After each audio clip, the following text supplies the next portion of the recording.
تو ثابت ہو گئی، حضرت ابراہیم کو ہزاروں سال ہوئے ہیں دنیا سے پردہ کیے ہوئے، اور آپ جانتے ہیں کس شہر میں کون دعا کر رہا ہے، اور آپ یہ بھی جانتے ہیں کہ اللہ کی بارگاہ میں دعا قبول ہوئی ہے یا نہیں، اور پھر آپ کسی کے خواب میں آ کے بتا بھی سکتے ہیں کہ خوش ہو جا تیری دعا قبول ہو گئی۔ خواب میں زیارت کروانا بھی ثابت ہو گیا، نبیوں کا زندہ ہونا بھی ثابت ہو گیا، اور اہل دنیا کے حالات سے باخبر ہونا بھی ثابت ہو گیا۔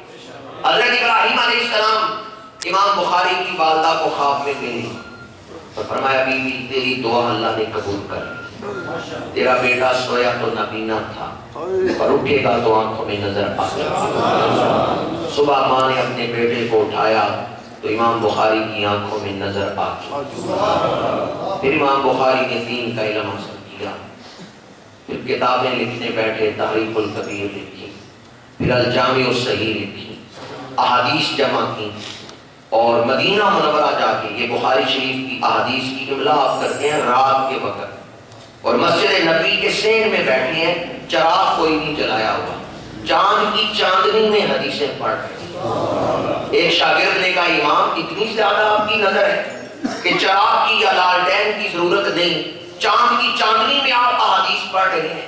امام بخاری نے مسکرا کے کہا میری دعا، ماں کی دعا کی برکت سے مجھے یہ نظر ملی، رات چاند کی چاندنی میں احادیث پڑھ رہے ہیں، ماں کی دعا کی برکت سے انہیں نظر ملی۔ آج کسی بھی مدرسے میں بخاری شریف پڑھائی جاتی ہے تو حدیث کی یہ کتاب بعد میں پڑھائی جاتی ہے، ماں کی عظمت کو سلام پہلے پیش کیا۔ ایک ماں کی کرامت ہے، ماں کی دعا اللہ کی بارگاہ میں قبول ہو گئی کہ نابینے بیٹے کو نظر مل گئی، اور پھر اس بیٹے نے ایسی کتابیں لکھی جن پر آج پوری ملت اسلامیہ کو فخر ہے۔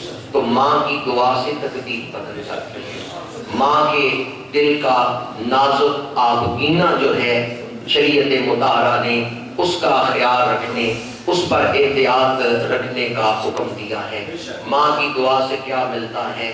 کوئی حضرت داتا گنج بخش علی حجویری رحمت اللہ تعالی علیہ سے پوچھے۔ داتا صاحب کی کتاب ہے کشف المحجوب، اس کے 6 باب کے اندر ملامت کے باب میں داتا صاحب نے نقل فرمایا ہے کہ حضرت سلطان العارفین بایزید بستانی انہوں نے اپنی ماں کی بڑی خدمت کی تھی۔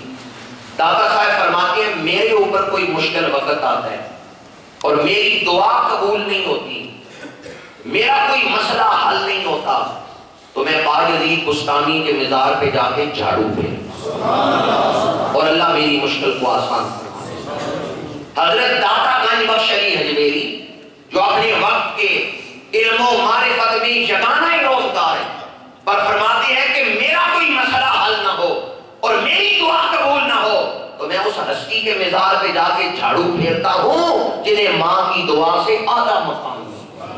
حضرت بایزید بستانی کے مزار پہ جا کے داتا صاحب جیسی ہستیاں جھاڑو پھیر گئی۔ اے بایزید بستانی، آپ کو یہ مقام کیسے ملا ہے کہ داتا گنج بخش جیسی ہستیاں آپ کے مزار پہ آ کے جارو کشی کر رہی ہیں؟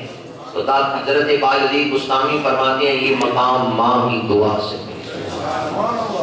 آج ان ٹوٹتے ہوئے رشتوں کو مضبوط رکھنے کے لیے ہمیں شریعت مطہرہ کے احکامات کو اپنے معاشرے میں زندہ کرنے کی ضرورت ہے۔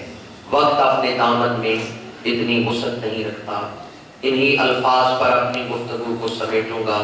جن کی مائیں زندہ ہیں اللہ تعالیٰ خدمت کی توفیق عطا فرمائے، اور جن کی مائیں فوت ہو چکی ہیں اللہ تعالیٰ انہیں دعاؤں میں اپنے والدین کو یاد رکھنے کی توفیق عطا فرمائے۔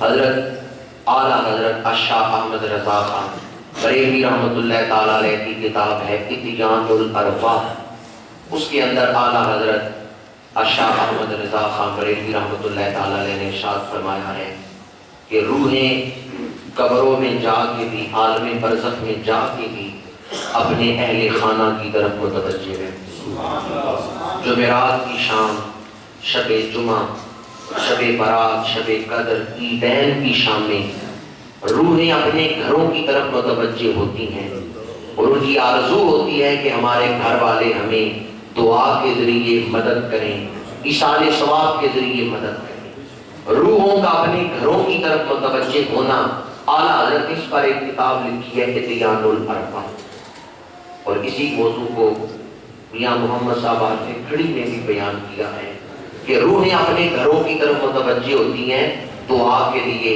کہ اہل خانہ ہمارے لیے دعا کریں۔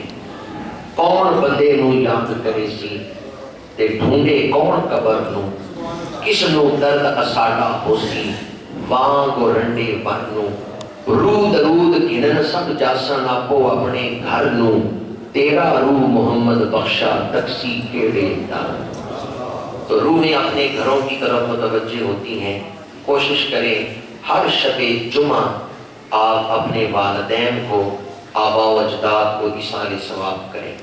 شرح الصدور کے اندر علامہ جلال الدین سیوطی رحمۃ اللہ تعالیٰ علیہ نے لکھا ہے کہ مالک بن دینار رحمۃ اللہ تعالیٰ علیہ ہر جمعرات کو مغرب کے بعد عشاء سے پہلے 2 نفل پڑھ کے حضور کی ساری امت مرحومہ کو ایصال ثواب کرتے ہیں۔